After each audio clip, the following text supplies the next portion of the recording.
Welcome everyone to GENESYS, Born from Core, Built for the Future, presented by Steve Cash. My name is Donna Long and I will be your host during today's webinar. As a Principal Systems Engineer at Vitech, Steve Cash provides consulting and training support for Vitech customers. Steve is a certified systems engineering professional through the International Council on Systems Engineering. Steve has spent 25 plus years developing his systems engineering skills through experiential learning. While his experience is broad, he has spent the majority of that time in the automotive sector supporting the development of engine controls, transmission controls, suspension controls, and lithium-ion batteries. His roles over the years have ranged from electrical engineer to project lead to subject matter expert to manager. Steve holds a BS in electrical engineering from Marquette University. He is also a graduate of the Nkosi Institute for Technical Leadership. Before Steve gets started, I do have a few housekeeping items. We will be answering questions at the end of the webinar. Please send your questions in through the question tab on the webinar control panel. If we do not get to your question, we will reach out to you after the webinar. The webinar is being recorded. If you experience connection problems during the live presentation, a recording will be made available within 1 business day. The recording will be published to Vitech's webinar archive located on our website. At the conclusion of this webinar, a survey will open on your screen. Please take a moment to give us feedback on today's presentation or on what topics you would like to see covered in future webinars. Now I'm going to turn the presentation over to Steve. Welcome, and thank you for joining us. Thank you, Donna. And again, as Donna said, thank you for joining us. The webinar today is going to be about GENESYS and where did we start? Where are we now? And basically, I'm going to walk through a demonstration of slides that show you how to develop a model, and then I'll get into a demonstration. So essentially, a little bit of the product background, building a descriptive architecture model of a remote control video drone. And then a demo will be done to look at the analytics and using Model Center to perform those analytics for us. And then we'll get to Q&A. So where did this all start? If you look back at the history of Vitech, it was founded in 1992 by the son of a systems engineer. He had a vision of what systems engineering could be, where we could take it. It developed then into how do I do systems engineering better? And it started with the introduction of a software core to do systems engineering. It was introduced in 1993. The model was basically the forefather of our modern model-based systems engineering market. If you look at that period of time and where we were working on Windows 3.1. Yes, we had Word. Yes, we had Excel. Yes, we had PowerPoint and Project, but they were relatively new. They were used in select markets and domains. And along comes this pioneer to say, hey, there's a better way to do systems engineering, a better way to connect things. So Core was developed, released in 1993, and became the driver for many project successes out there. Thousands of projects have used Core as a foundation to develop the systems model. The fundamental behind Core is the Vitech systems model. GENESYS, our current product, builds and expands on those lessons learned from Core. It provides a modern foundation, an open ecosystem to realize the potential of a connected digital toolchain. Now you might say, what does that mean? Well, when we look at GENESYS, some of the best features about it, I've got real-time collaboration capabilities. We have a shared collective understanding. Everybody's seeing what other people are seeing. We're all seeing the same thing at the same time. That ties back then into that real-time collaboration. We're using it not only to capture the solution of interest, but to capture the design journey from where we start to where we end. It provides us that capability of traceability throughout the design, be it requirements to verification results or if you're really doing traceability requirements to components, to functions, to the various aspects of the overall system design. The beauty of it is that metamodel maintains the consistency and design integrity throughout. A lot of what GENESYS does, and at the heart of the tool, is that we want to offload that bookkeeping. You don't want to have to go and update every single document, going to Word, Excel, PowerPoint, if the tool can do that for us. And that's the huge advantage of a tool like GENESYS, is that we can offload a lot of that bookkeeping.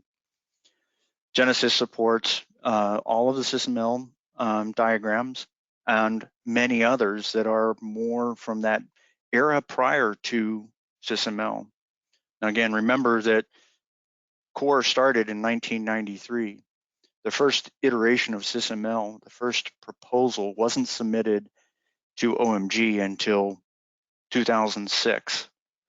So there's a lot of many traditional diagrams that existed prior to SysML, and GENESYS is able to present those as well. So that kind of gives you the background of the product. The fundamental basis of systems engineering for these products comes in the metamodel. And that metamodel is essentially the system's concepts and the relationships between those concepts and the data. As you see here in the diagram, if you start with something like a requirement relates to other pieces of information, other concepts, like the idea of a component or a function. The requirement becomes either specifies those or becomes the basis of a function. A requirement then is verified by a verification requirement. Or in the case of a use case, a requirement could be elicited by a use case. Similarly, you can look at all of the different concepts here and look at the relationships between the information. A component performs a function. But it is this fundamental traceability that's established within the metamodel that allows the power of GENESYS to come to fruition.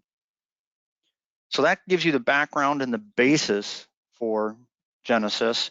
I'm going to move now into the process of building that remote control video drone sample, the process that's followed step by step, and what that looks like in GENESYS. So when we start the process, we start with the idea of capturing requirements. And this might start as a document outside of the GENESYS system. And we would capture that in GENESYS by creating an entity within the system called a document. That document basically creates something that I can trace to as I continue my development, but ultimately can link through hyperlinks to that original source document. So you maintain that traceability and connectivity throughout. Now, in this case, the video drone has a number of requirements. We capture those, and we actually can instantiate those each as a requirement within GENESYS. And so you can see here that I have a document called a marketing requirements document that then breaks down into individual requirements. Now, these are each entities within that overall metamodel, and that trace is that connectivity within the metamodel, the relationships in the metamodel.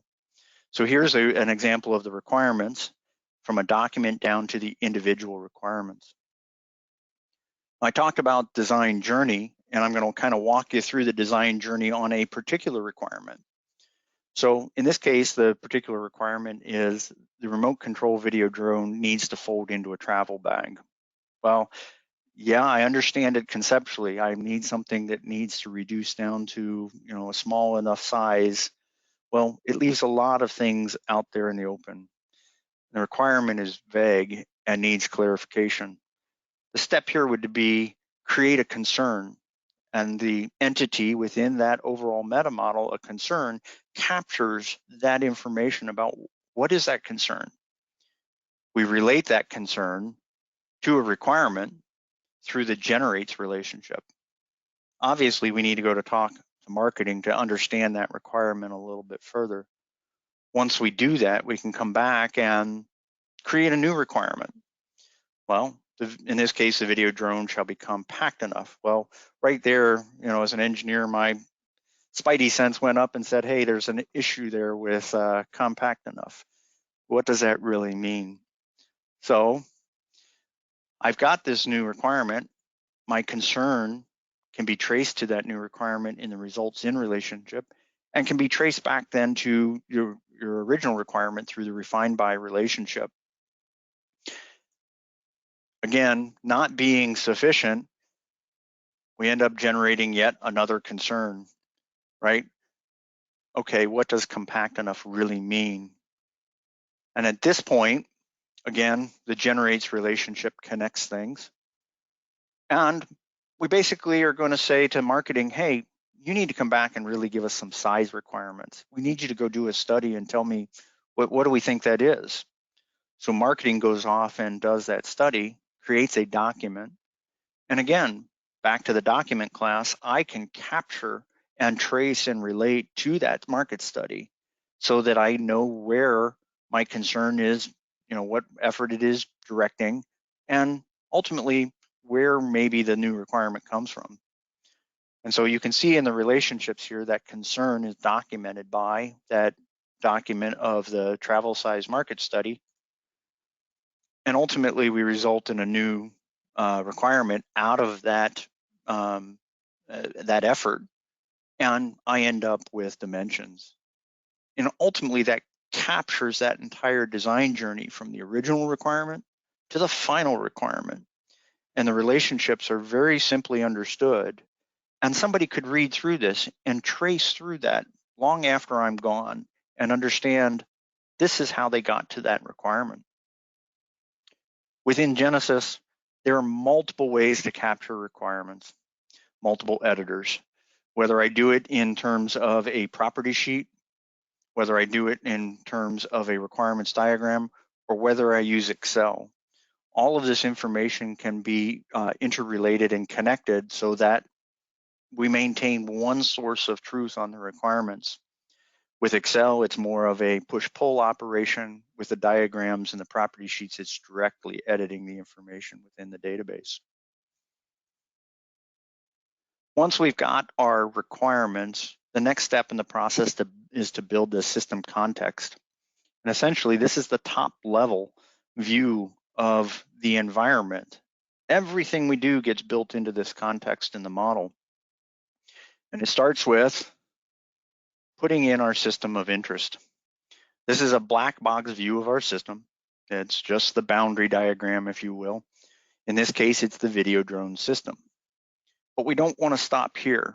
We want to capture the information about what our video drone system might interface with, what it might interconnect with. And so we want to capture those components that are outside of the system of interest. In this case, the GPS satellite user and operating environment might be things that we want to show, to understand the behavior and the operation of the system. Again, we don't want to put everything in the universe here. This is not capture everything, but what's relevant and what we think is important. Now, this may evolve over time as you continue to develop your system. You might find gaps in the system context, but bring them back and add them in. Ultimately, we want to connect our system of interest to those external actors and make sure we've got that connectivity so that we can use that to clarify those interfaces and interoperations. Now, again, as I talked about in some of the properties of GENESYS, the idea that these views are maintained, offload the bookkeeping. So in this case, the system context view can take on very, very many different forms, be it a physical block diagram, which I can create variants of, or an internal block definition diagram, or a block definition diagram, or a hierarchy diagram. The information is consistent. If I make a change to one of the drawings, it is cascaded across the drawings. It is maintained because the drawings are views of that metamodel. We pull the information from the metamodel and build the view. Now, we talked about context, and this is going to be a quick view at a more abstract level of activity because at this point, we don't really know a whole lot about the functions. We have some work to do to define the functionality, but at the system context level, it starts with an activity diagram with an initial node and final node as the starting point. In the case of the system context, I'm going to add a concurrency construct that allows me to have a path for each element within that system context. And essentially, that gives me a functional path for each one of those elements in that construct. I'm then going to place an abstract function here. And you can see that there's, for each one, the system, perform video drone system function, perform operational environmental functions. These are very abstract in nature. It's to represent that there is some functionality, some behavior behind each of these components in a very high level. You'll notice in the diagram the little rake construct on each one of those. That's really an indication that there's much more detail behind each one of those functions. This is a very high-level abstract view from a context perspective. The other aspect is that you'll see there's no interactions because at this point, this is just a context function. It's a high-level abstract nature of the functionality. We haven't defined any interactions or behaviors yet. We'll do that. And we'll use use cases and the development of behavioral threads to do that. So we move then to the use cases. So where do we start? Well, very much like the system context, a use case starts very much at that high level. I have my video drone system as that initial box, that the system of interest, and then I have my external actors outside of that box. Here in this case, the GPS satellite, operational environment, and the user. What we then add to the video drone system is the idea of these abstract operations. We don't really have a knowledge of the solution space yet. We haven't moved there yet. And it really serves to help us refine the problem space and our understanding of what we want the system to do.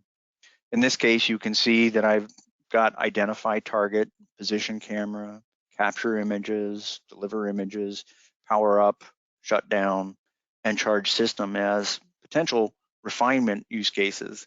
That for each one of those, I'm going to want to go in and define a set of preconditions and post conditions, and then work through what is that functionality that is there during that particular use case. Again, the use cases are used to help us define those behavioral threads and develop those behavioral threads so that we can integrate those behavioral threads into a complete functionality for the system. Now, you might be saying there are other use cases that may be of interest. Does it fly in rain? What's the maximum wind speed for flight? Do I have a low battery return function? All valid ideas for use cases, just not included specifically in this diagram. But they are ones that you would want to continue to explore to define the functionality and behavior that you are adding to the system. Now from that, I'm going to take specifically that charging use case, and I'm going to look at that as a specific behavior and how I think that works. We start with a sequence of functions. And again, this sequence is to try to describe what is that behavior. And so when you look at it and you're considering your external actors and the system, we'll get to defining who does what, but you can kind of keep that in mind as you do this. So first step here was for me to connect the system to the charger. Now, I initially thought, hey, I want the system to provide some feedback that, hey, the connector is connected, or the charger is connected to the system. In this case, I'm very much was thinking a mechanical feedback of some sort, that I plug the charger in, there's a click that the user would feel when they connected it. That would then say, okay, I'm ready to plug the charger in, take the system charger and plug it into the outlet. Now, once I've done that, hey, I'd like the system to indicate, yeah, that it's actually got power and it's starting the charge sequence. I want to be able to see that. I want to be able to acknowledge that as a user. and then it would change its function of and show that it's charging the system. And again, hey, maybe I want some feedback there to say, yeah, it's charging, so that I can acknowledge it. Likewise, as you continue through this flow, you'll find to indicate that charging is complete, indicate that the charger's unplugged, and along that way, acknowledgement and actions that occur during that sequence. Now, as we continue to build this, as I said, now I'm going to identify those interactions between the functions. In the case of the mechanical feedback, I have added this system charger connection feedback. It is an output from that provide feedback, and an input then to plug in the system charger to indicate that we're ready to plug in. Much like that, the system charging status, as you can see, I've identified it as one status, and throughout it can be updated as an input-output relationship throughout the sequence. So now I've got my set of my sequence of functions, and I've got my interactions between the functions. The last step in the behavioral is to really make sure we understand who's doing what. And now this will become more important as we start to break down our design into components. But this is the starting point at the top level. So I have the user and the video drone system identified as to who's doing what functionality, and then what are the relationships between the user and the video drone during this behavioral thread. So this gets me to the basic functionality. We would complete this for every use case, every functionality, and try to integrate into one collective functionality so we understand the true behavior of the system. Now, again, from the perspective of the physical architecture, we've only defined the high-level system context. After I've defined the behavior and the functionality, I'm going to want to go further. And it starts with essentially breaking down that functionality and identifying where and what might perform that functionality. In this case, the next level of decomposition for the video drone would be to break it down into its constituent parts. In this case, the remote control, the drone, the phone app. Again, this becomes now the first glass box view, looking inside the box of what exists inside that architecture. In this case, I've shown both the block definition diagram, which is a hierarchical type of diagram, and then the physical block diagram, which shows then interconnectivity. And so this is the first level. I can take it down another level. I can look at the drone in the same kind of fashion as I have this glass box view that shows me then all of the components. And you continue building out this physical architecture and allocating your functionality as you go, so you get an idea of what components are performing what functionality to achieve your overall objective of the system functionality. Kind of the last layer of this is an internal block diagram of that drone. And this diagram was specifically put together for an electrical engineering perspective of the drone. I have a number of components. They are of different types and thus colored that way. Now, the signals that connect those components are of different types, and again, colored that way, where red represents power, green represents communication signals, and the blue represents data signals. Additionally, you'll find in the diagram that there's a port representation between the camera gimbal and the flight controller. That was a specific design requirement that I needed to use a connector. And so I represented that with a port. And I can put a lot of detail around that port so that can be passed off then to the detailed design team, and they know, hey, I've got a specific connector that I need to use. Now, this diagram was very much, as I said, put together specifically so that we could interface with the Zuken E3 series tools. And this architectural drawing can be directly imported into that tool. And so we talk about the digital connectivity of tools. This is a great example of what can be done. Now, as part of our descriptive architecture, there are two aspects. There is that detailed design view that we want to be able to give them an architectural view that they can start to work from. But we also want to do some analysis on our overall system concept design, our system architecture, and validate those assumptions. The way we do this is we start by defining parameters and enabling our analytics by parameterizing our model in such a way that we can create calculations. In this case, the video drone system has a number of parameters: business value, cost, mass, operational range, operational times, and they've been given values, both in terms of mins and maxes or objectives. Again, this is more of the requirements and initial concept phase, where your min and max, if they exist, could be tied to your requirements, or the objective could be tied to your requirements. But again, it's a view from the requirements perspective.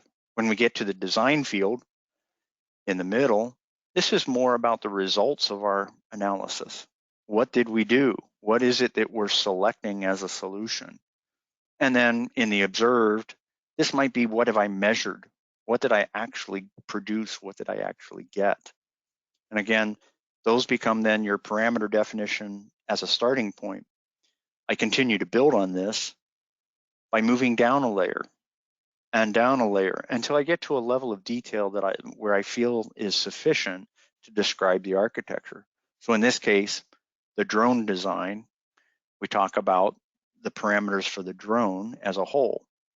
Then I might look at the flight controller and parameters associated with the flight controller, or even to the battery within the drone. I can tie parameters to that.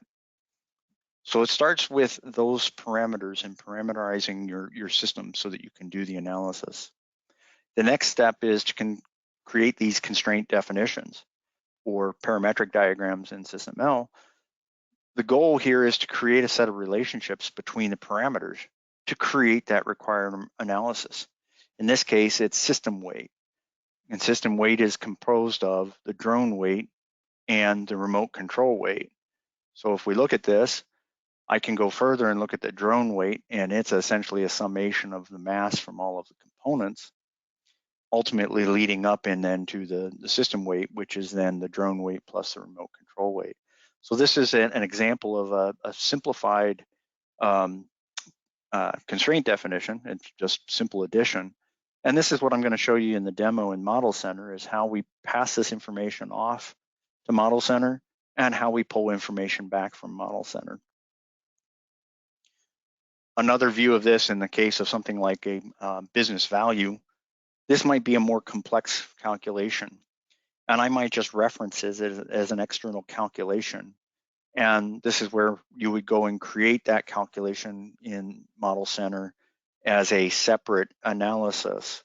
But then I would pass the parameters that have come from the other constraints into that, and ultimately resulting in a business value coming out.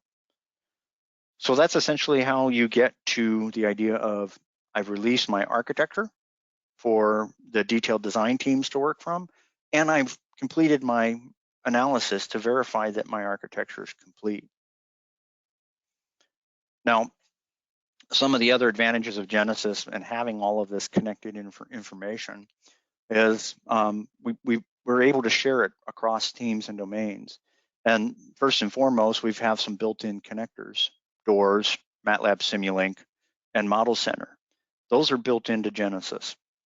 We also have produced plugins for Excel, Project, and PowerPoint, so that you can interface to the database in those tools. It gives you another way to work with the information.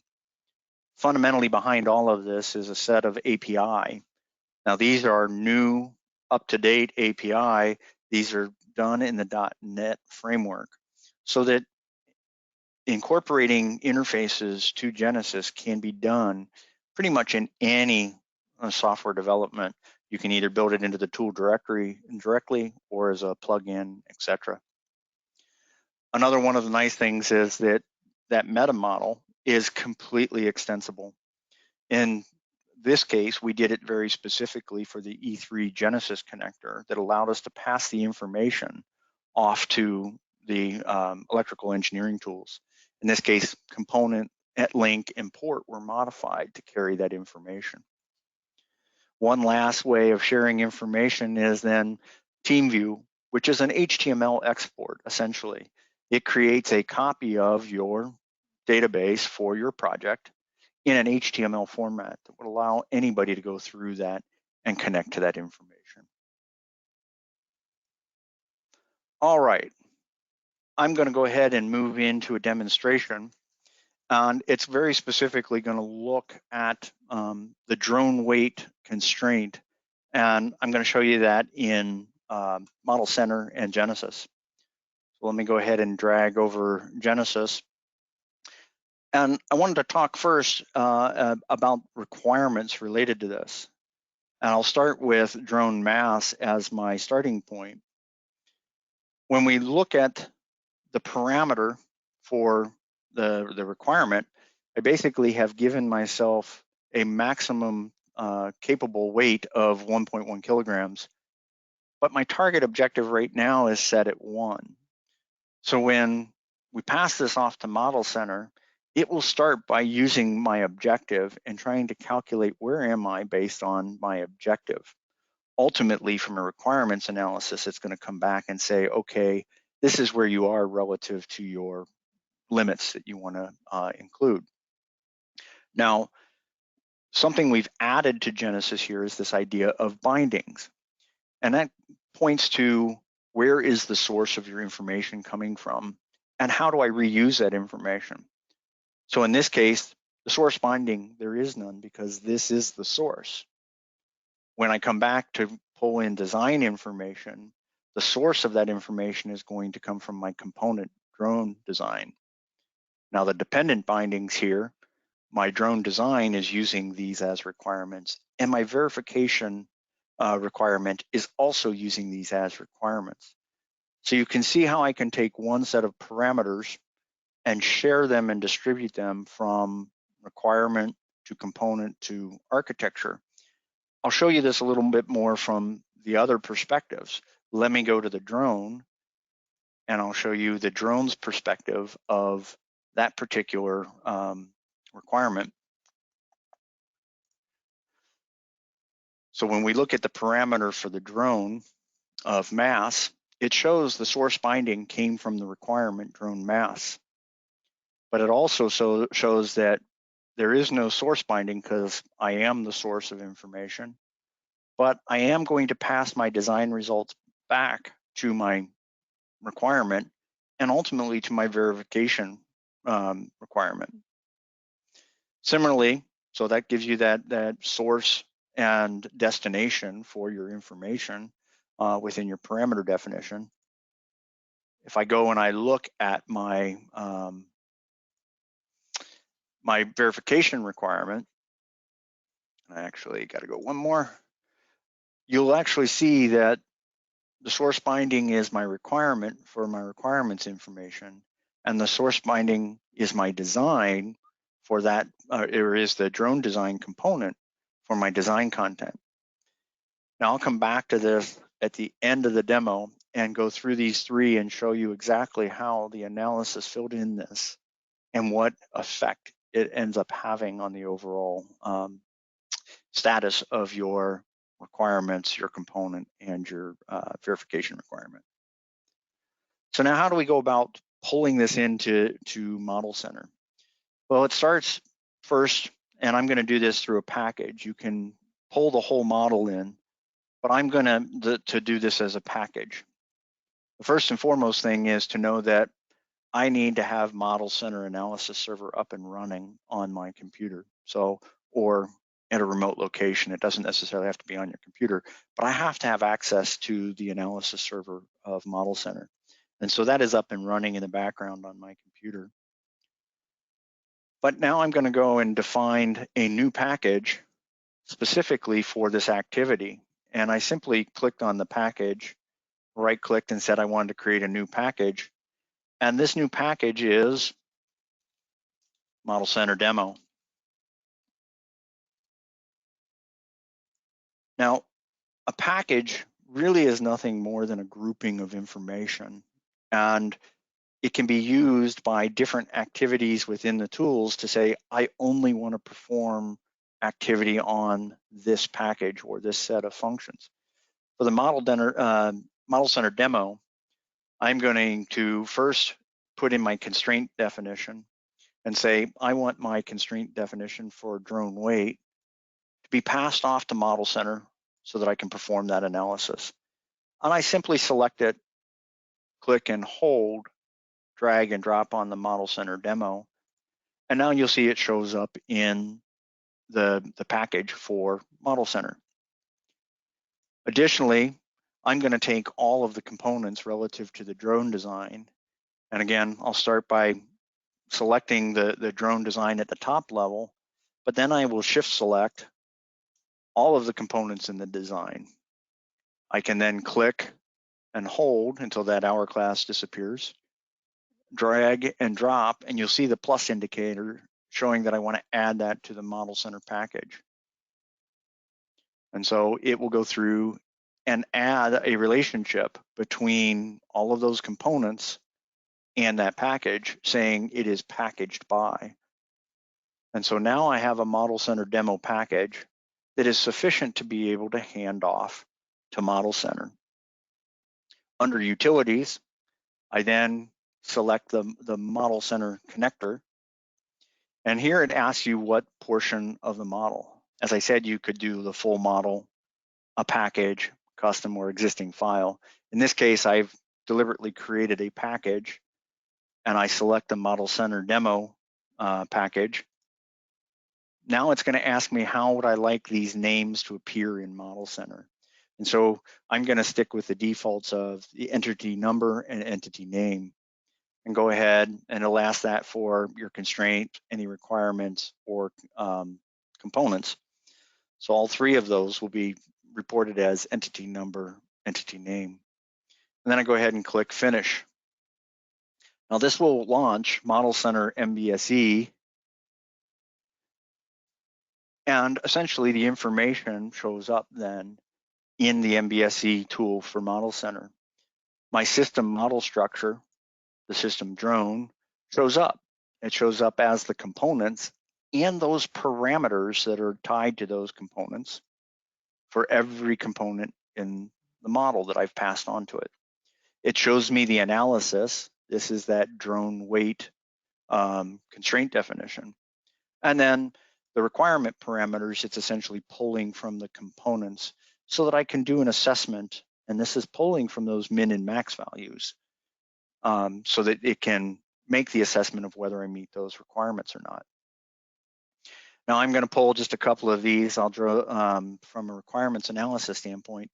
I want it to tell me, you know, do I have a issue with my overall drone mass? I'm also going to take the battery mass, as I've deliberately created errors there, and I'll pull something like the main camera mass just to show you the you know, how they appear differently. But fundamentally, when I did that, it says, okay, this is where those are coming from. It's coming from the drone design mass parameter. It's coming from the main battery mass parameter and the main camera mass parameter. Now, the values you see here are what are in the objective field. You'll notice within the requirements, you'll see some different notation there. The LTE, less than or equal to 1.1.2, these are coming from those min-max values. So now I want to show, hey, I really want to do the full analysis for the weight. It's not just about the requirements. I need to do the full analysis. So I pull in that analysis into the analysis sections. You'll see that it has then pulled all of the parameters required from that particular analysis, not just the requirements. So you'll be able to see all of them. Now I'm set up to be able to run my analysis. I have my constraint definition that I did in GENESYS. I have my initial values for my parameters. I then have my requirements as constraints. I go ahead and I can run this analysis. And in this particular case, 2 of my requirements fail. The drone mass as a whole and the battery mass. So when I look at this, and pretty straightforward, I kind of did this on purpose, is if I look at the battery mass, the objective value is 0.3, the requirement value is 0.2. Well, obviously I'm going to fail if I set my objective outside of my requirements limit. Fundamentally though, my drone design mass as a whole, the summation came back and was significantly higher than my target. Now, I'm not going to try to fix my particular issue here with the overall mass, but I will show you a way to fix something like the battery mass. I can go back to my execution plan, and I can go in and select that particular value, and rather than 0.3, and change it to 0.1. Now, obviously, I'd have to have a design that was capable to meet that. So it's not always just as simple as throw numbers at this. You really have to have the information behind it. And the original objectives would have come from your systems engineering team with all your subject matter experts to say, hey, this is how I think we can break it down. Fundamentally, my mass calculation right now is flawed. We don't have a conceptual solution that works. I can fix this particular issue with the calculation in changing that value and rerunning the results. And you'll see then that my requirement now passes, but I still fail to meet my drone mass, which means we need to go back to the drawing board a little bit and talk about how we came up with the objective values. What should they be? How can we modify them? Or how can we modify the design to achieve that? So, okay, I've run my test and my results. Now I want to push this information back to GENESYS. So I'm going to go ahead and save those baseline values. This essentially will then go and communicate to GENESYS and pass that information back to GENESYS. And it will take just a second. Oh, it's actually, that pops up behind it all the time. It's identifying what changes are going to be made. In this case, the drone mass change from a design perspective is going to be 1.675, and the main battery mass change is 2.1. And it asks you, do you want to update these values? Yes. So now if I go back and let's start with the battery and look specifically at that particular parameter. In this case, the mass, you'll see that my original objective was 0.3, my maximum capability was 0.2. The design analysis that we put in here now came back as 0.1. So I'm capturing the results of my design work to say, okay, now would that drive me to change this objective? Most likely. And so I would go back to the requirement and change my objective to 0.1. Now let's go look at the drone design. And in this case, I've got my objective of 1, but my maximum is 1.1. My design content comes back and says, nope, you're 1.675. So there's an issue here. Well, that's true whether I'm a requirement, the verification activity, or the component. And what I wanted to show you in having all of these things bound together the way they are is that we have diagnostics for these things so that it can identify these as issues for all of the entities. And in this case, if I look at the diagnostics for the component, the design value of the parameter mass is greater than its maximum. So I now have a way of identifying through these diagnostic checks whether I have satisfied my requirements, be it verification, be it the requirement itself, but the component itself fails. Now, whether I look at it as a component, or if I decide, let's go look at that requirement of drone mass, you'll see the design value of the parameter mass is greater than its maximum for the requirement. So not only am I failing my requirement, I'm failing my component, I'm failing my verification requirement. And I'll show the verification requirement as well, just to show the consistency. So I have one piece of information in that component in that design field, and it basically communicates across the way we've set up the parameters and the connectivity of the parameters, all three of them show up as failing to meet the requirement. So that concludes the demonstration.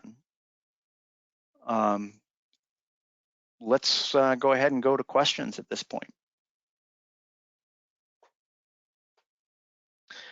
Thank you, Steve.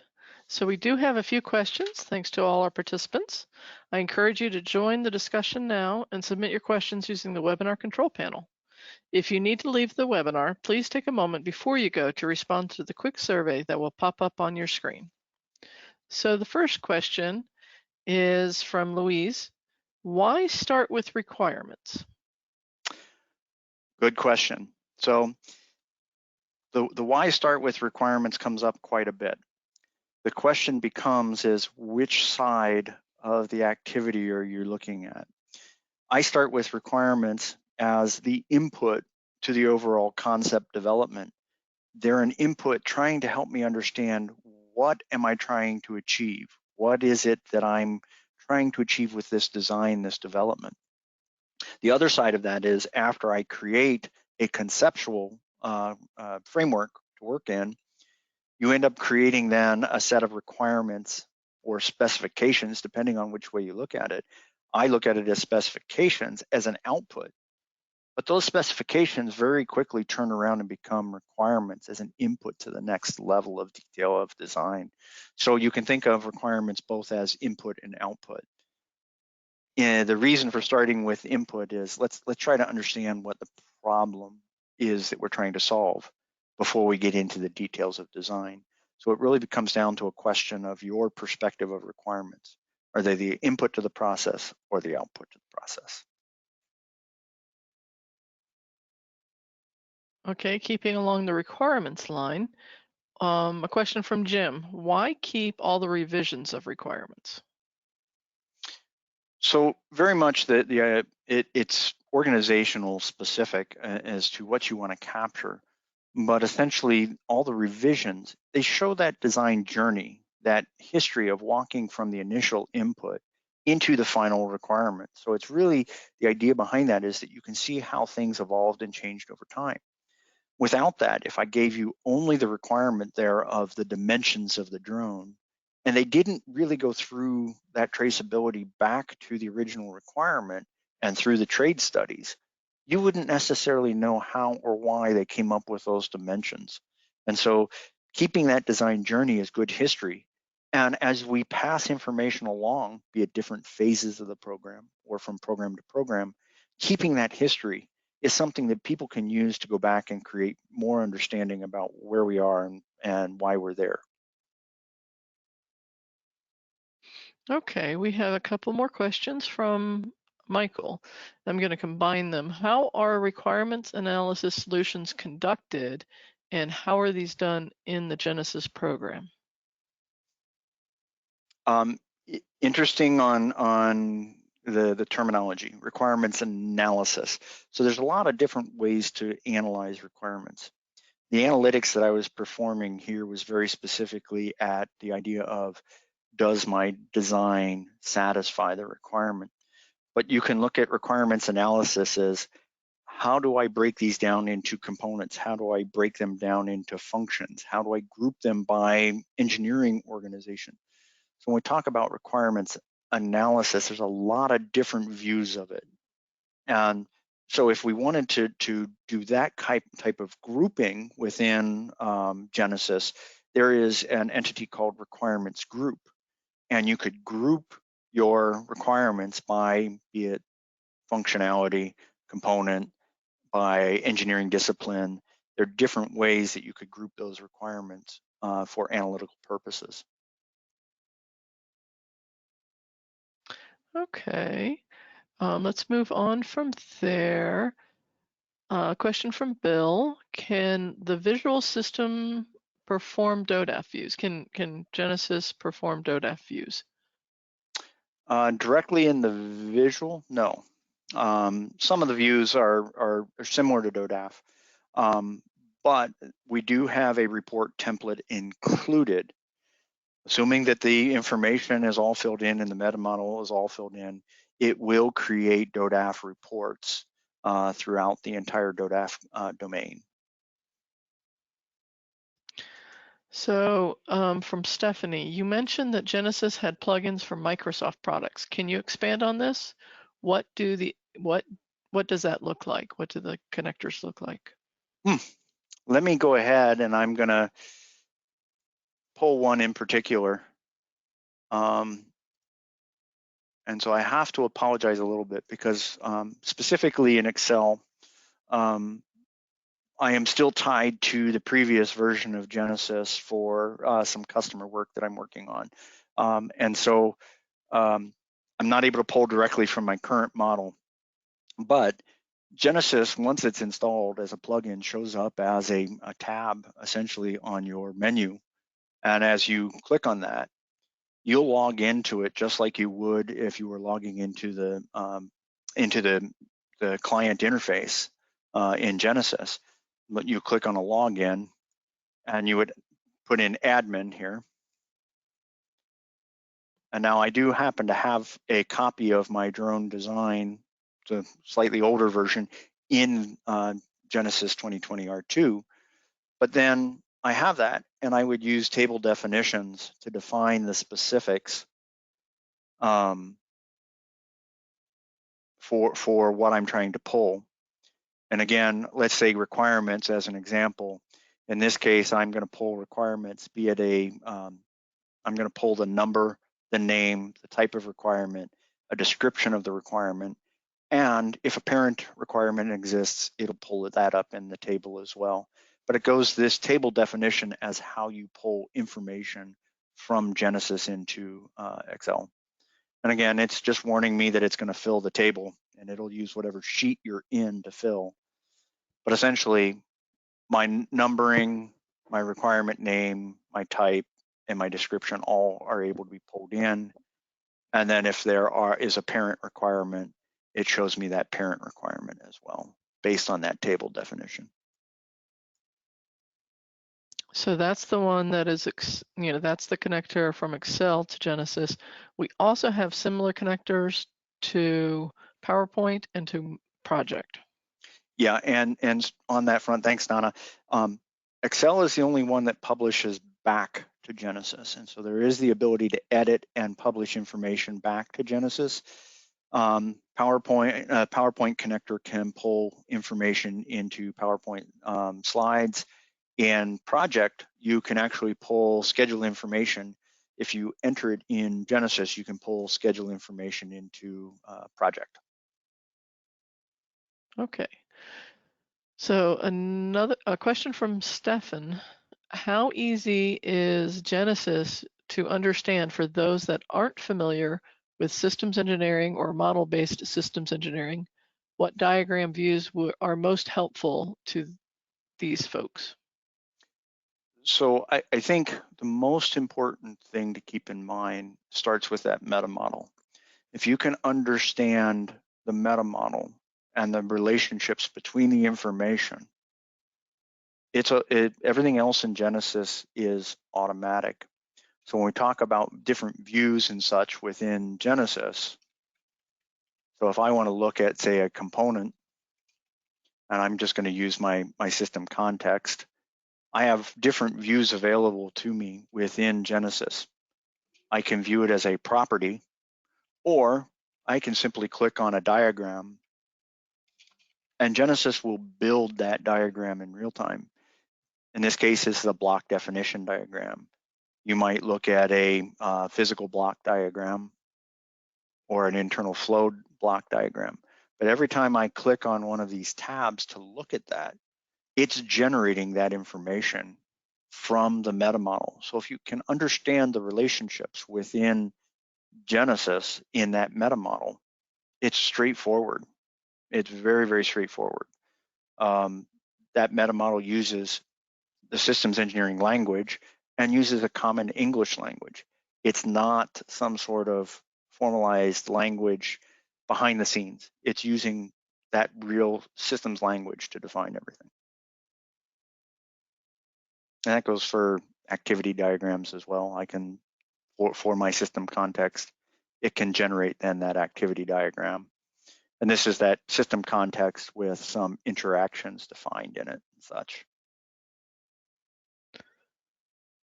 So Trevor asks, how easy is it to modify or stylize diagrams to fit project needs?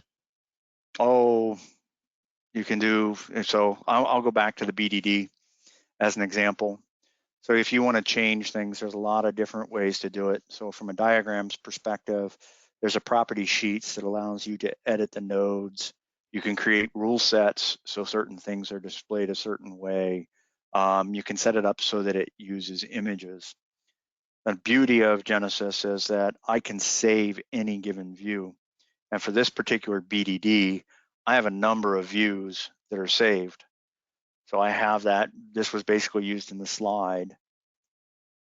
I did it with system components by expanding, but you can color things on a node basis. You can create full rule sets. If you look at, let me go to the drone, the drone flow internal block. This is the one we handed off to the electrical engineering team. I created a very specific rule set called IBD electrical, and I can simply turn that off and redisplay the diagram differently. But I set up a rule set to be able to do the coloring of the parts, coloring of things. And that rule set isn't real complicated. I can show you very quickly that if you go in and I'll edit this, the IBD is set up on a number of rules. I have a node rule that says set the part color. So for each part, I created a simple rule that allows me to do certain things. Same with the line colors. It's like a link, it's type of electrical power. I wanted to color it a certain way. So those rule sets can be developed very, very quickly. Okay, Steve, we just have a few more minutes, so I'm gonna skip through and ask a few of these questions. I apologize if we don't get to yours, but we will reach out to you after the webinar. So the first question is how important is selecting a meta model? Well, I tend to think it's fundamental, and it's got to be done. The reason being is that it defines the interrelatedness of your information. Every one of these diagrams is based on the concept of understanding not only the entities, but the relationships between those entities to create the drawing. So if I don't establish that set of relationships and that underlying data, I don't know how to draw the drawing. Likewise, if I create the drawing without that meta model, how do I ensure consistency from one drawing to the next? Because any change I made to one, I would have to make on the next drawing. An example that I'll show for that as I'll go back to the BDD as for the system context, just to show you how powerful the meta model is. I'm going to drag and drop a new part on my system context. I'm going to let it just be component 001. And you'll see that it added it to my default context drawing. The beauty is you look at all of my drawings that I just showed you, it has added that component to those drawings. If I didn't have that underlying meta model that showed the relationships and connectivity, I wouldn't be able to establish all of those updates simultaneously.